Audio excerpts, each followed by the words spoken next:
Hello everyone, আসসালামু আলাইকুম। It's me Azharul Islam. সবাই কেমন আছো? আশা করি সবাই ভালো আছে। আলহামদুলিল্লাহ আমি অনেক ভালো আছি। সো গাইস, বরাবর মতো আবার চলে আসলাম নতুন ফেজ থেকে তৃতীয় ব্লগ নিয়ে।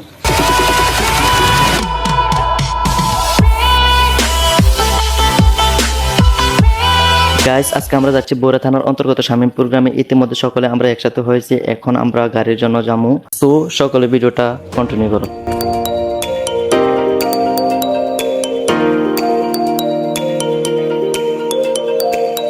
ফাইনালি আমরা গাড়িতে উঠে পড়লাম। আজকে ভিডিওটা খুবই ইন্টারেস্টিং হতে যাচ্ছে, সকলে আমাদের সাথেই থাকুন এন্ড ভিডিওটা এনজয় করতে থাকুন।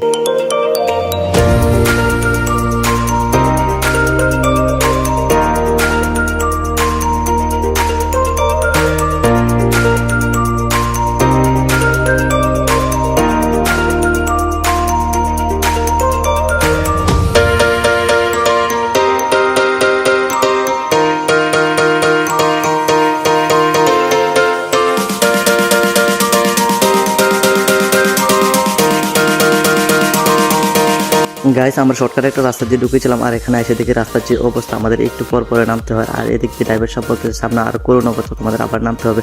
সো আমরা কি করবো, আমরা আবারও নেমে পড়লাম, আর ড্রাইভার সাহেব কাদরাকে পার করে নেব।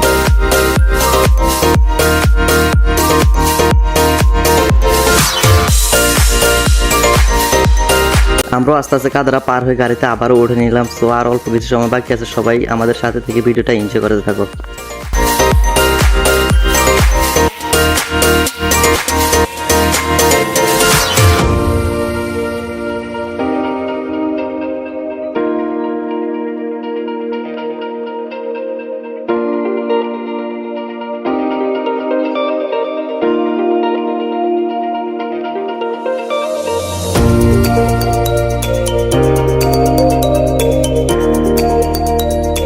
গাইস, আমরা অলমোস্ট চলে আসছি শামীমপুরে, একটু পরে আমরা প্রবেশ করব। সো সকলে আমাদের সাথেই থাকুন।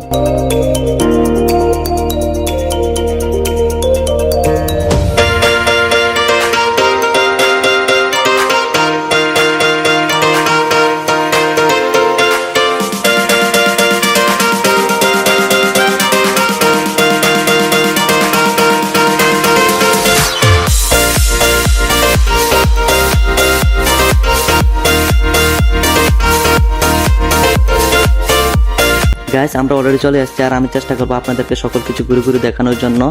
আপনারা শুধু ধৈর্য ধরে বসে ভিডিওটা কন্টিনিউ করতে থাকুন।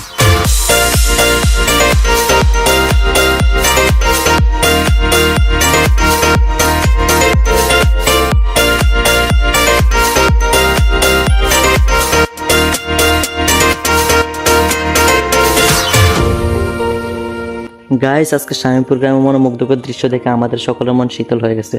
আর গাইস, আপনাদেরকে একটা কথা বলতে ভুলে গেছিলাম, এটা কোনো পার্ক নয়, এটা হচ্ছে গরিবদের থাকার জন্য আমাদের এমপি মহোদয় খুব সুন্দর করে একটা স্থান তৈরি করে দিয়েছেন।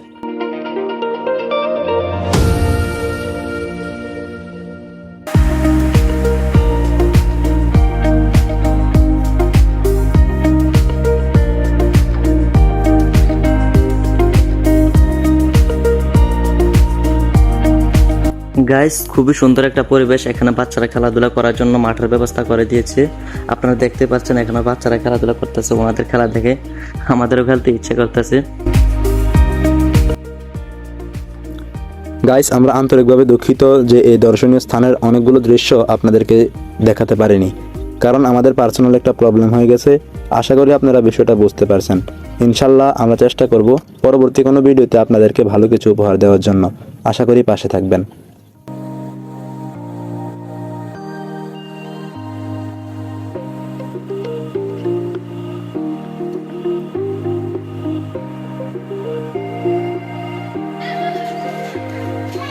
সো গাইস, আজকের ব্লগ আমাদের এতটুকু পর্যন্ত ছিল।